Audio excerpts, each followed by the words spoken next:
Reddit ghost story video, which was something that I would do every Friday, if I don't remember it wrong. For my entirety of the channel, every single Friday I would do a Reddit video, and it's been a while, and I actually haven't checked Reddit for any new ghost stories, so I'm sure there's a lot of them just like saved up there for us to listen to and react to. Today I'm gonna read some of them. As always, I have my phone. I'm gonna try not to get it in frame, but it's kind of difficult not to have that happen, so I'm sorry if you see my phone in frame, but I just gotta read it. Unfortunately, I cannot memorize all of them. That would be kind of cool. I'm not that cool though, so I'll just have to read them off my phone. But before I get into those stories, I just want to say thank you guys so much. I mean, it's been actually moving to me to see that you guys are still there. I couldn't believe it. I actually told my girlfriend when I was gonna upload a video, I'm like, oh, I don't deserve to have anyone watch my videos. You just don't leave like that. And to see you guys still be there, I told her I couldn't believe it, and it made me extremely, extremely happy. So thank you, really. It really does mean a lot, and I feel like people don't say it enough. For people, the people that make YouTube videos like that, to thank the people that watch them, because I watch YouTube videos and just like you guys, and obviously I know I'm super famous, but I'm still like, come on. But I really, really do appreciate you guys. You guys are incredible. You're kind, and you get the occasional troll here and there, but that's just how it is. Quite funny in the beginning. I was like, God damn, really? But now it's just like, alright, fair enough. But yeah, thank you guys so much, really, and you guys are incredible. And I leave my email and my Snapchat in my or in the description of this video, so if you want to contact me about anything, just let me know. And if you have any tips for any videos as well, or any personal experiences with something strange, definitely let me know. It doesn't have to be paranormal. It could be something just weird, let me know. And if you think it would be good for this channel. So yeah, let's just get right into this video. Of course, I'm gonna try to avoid the phone, but I don't think it's gonna be possible to not get it in frame. So if you guys have been here before and heard these stories, my reading skills are impeccable. That's another word for saying that they're absolutely fucking trash, but I'll try my best. As always, unfortunately this is gonna be me trying my best, so that's embarrassing, right? But yeah, let's just get right into it. So yeah, here's a story for you. I used to work in a military cemetery, carrying caskets and doing rifle detail. I always thought it felt like a place of unfinished business. Because of the many tombstones are men under 25 who died away in wars. While I felt this way, I rarely encountered much except my own shadow in the cemetery. But well, one day we were standing around waiting to conduct a funeral when I realized I had to go pee. The facilities were closed and locked for the weekend, and I had a 2-hour ceremony about to occur, so I ran into the woods a few hundred feet away from the view of anyone into the side of the road of the cemetery with no graves, far away from the actual tombstones. That would have been kind of disrespectful if there were actual tombstones there, so that's good. I went in reasonably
disturbed and angry for being forgotten, and they just took it out on whoever stumbled into their part of the woods. Another friend of mine had a similar experience later in the same area without ever telling me, or without him ever telling me what had happened, or without me telling him what happened. Bro, this is when you realize you stumble across the, Stephen Hawking actually taught him a lot of things. Albert Einstein, they thank me for their skills. Like, yeah, my reading is just exceptional. God, it's so difficult as well. I could have like a light here and a light in the back, and I can't see anything. It's like I'm inside of a sun, and on top of my incredibly bad eyesight as well. This makes a challenge, but I'll try my best for you guys. So on to the next story, and the title of that one is "She Was Looking at Me in the Mirror."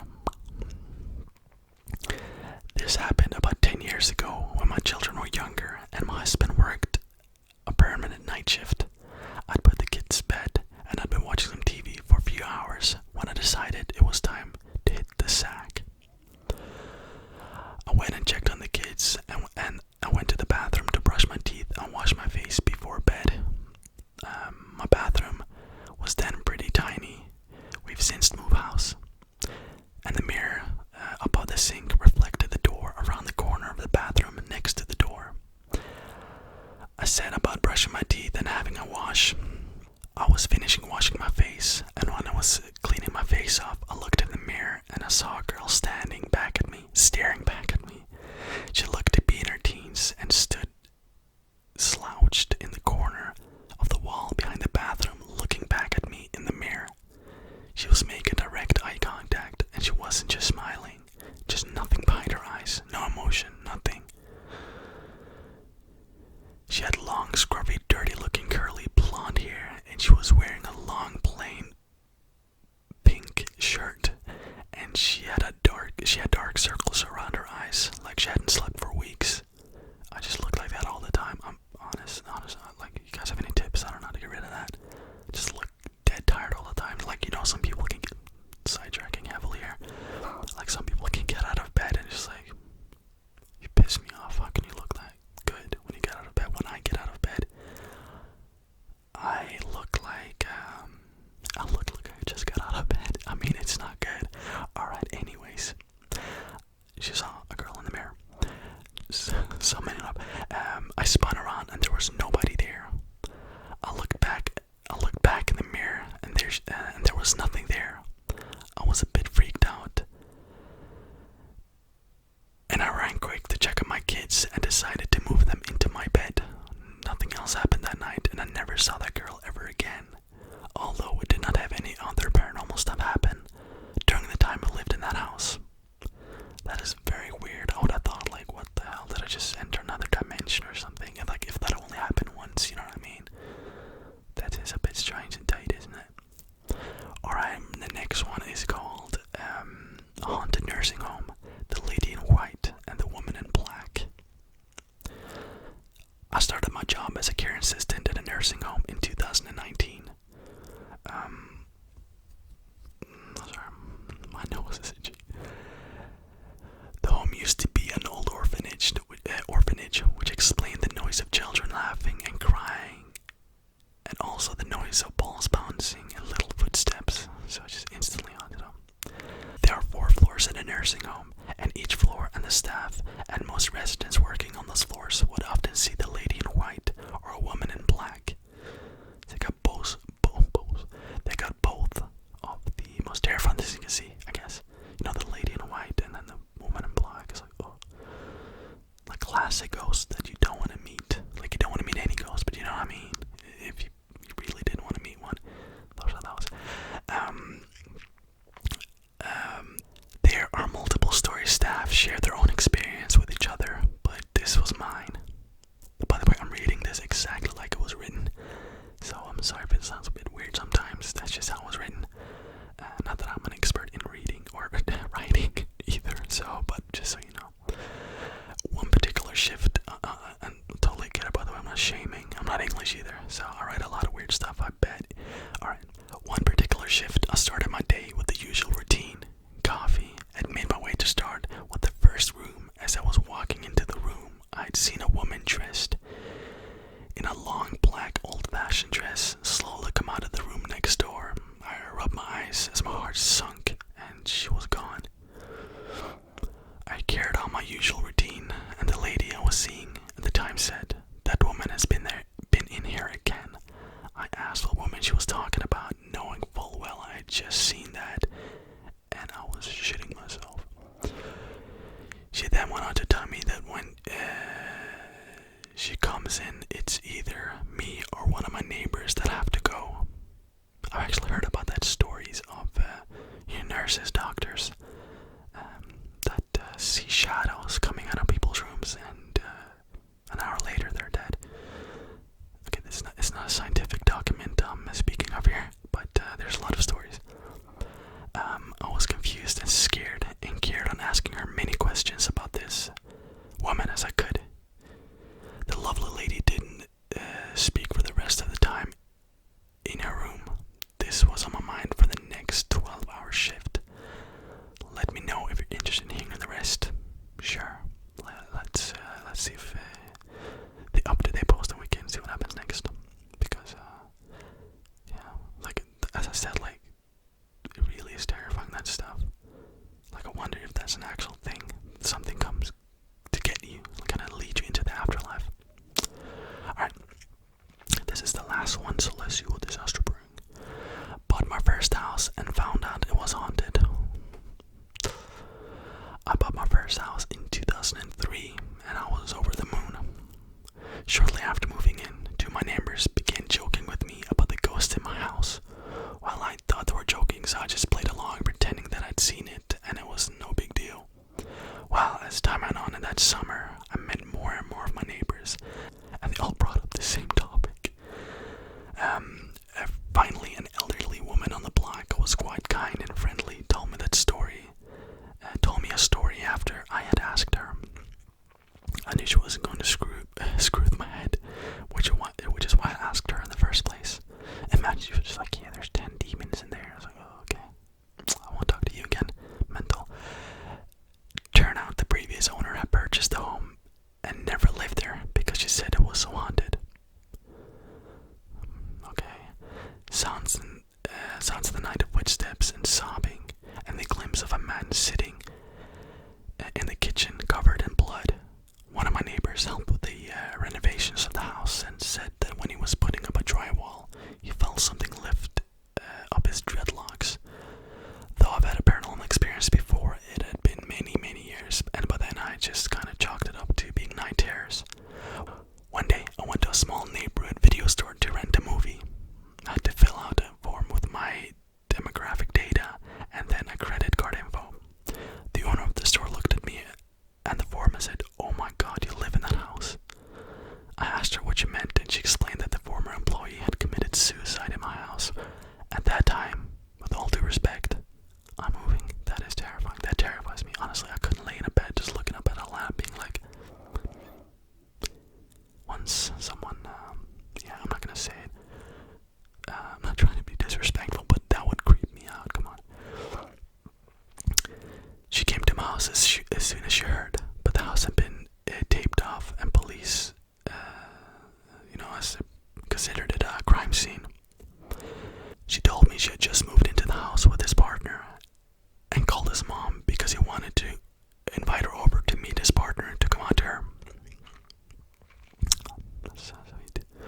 This was in the early 90s when being gay was a big no, I guess, which is just mental to me. His mother already knew he was gay because he bought a house with a man and disowned him right over the phone. That same week, he received a letter from an HIV testing center stating they had tested positive for HIV. This is when HIV was a death sentence. He then sat at the kitchen table, ate a bowl of cereal, and shot himself in the head with a revolver. I wonder if these stories are true, and if they are, that's actually quite sad. Since then, he had multiple paranormal experiences in the store, with videos flying off the shelves, and even levitating off shelves.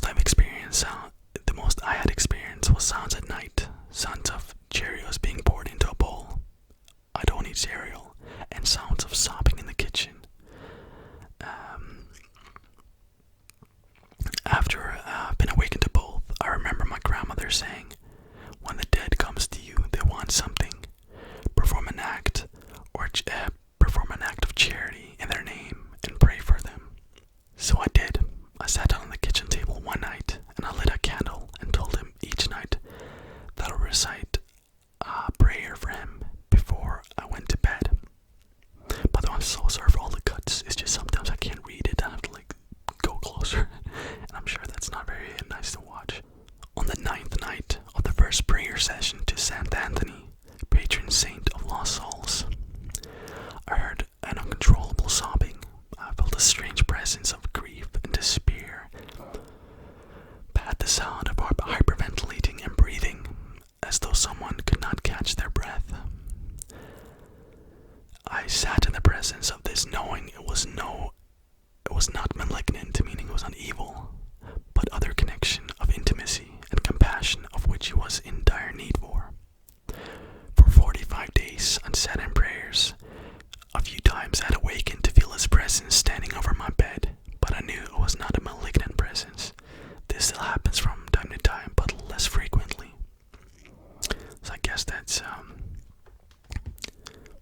sweet that some people would dare to do that. I always have this fear of which I'm trying not to creep you guys out too much, but this is a scary channel, right? Imagine if you kind of meet someone you think to be a family member or a friend of yours that have unfortunately passed away, and you get a bit scared but happy, obviously, and it's not actually them, it's just something trying to fool you, some evil spirit. That would, just the thought of that, I've had dreams about that, absolutely terrifies me. Like seeing a past family member of mine and just being super happy, and then getting closer and just seeing the face, just like something is off there, that you know what I mean? So yeah, ending that on a very creepy note, but yeah, thank you guys so much for watching. I hope this video was a bit longer than the other one. I'm still trying to figure out the lighting and everything and how to do this, because I'm actually recording with an actual camera that cost me a lot of money. It's a Sony CV1, I think. It's one. It's like a vlogging camera. It's like a brand new one. So yeah. Hopefully you guys like how that looks. I'm still trying to figure it all out and how to be better at it, and just like settings and you know what I mean. So yeah, thank you guys so much for watching, and I'll see you guys on either Friday or Saturday.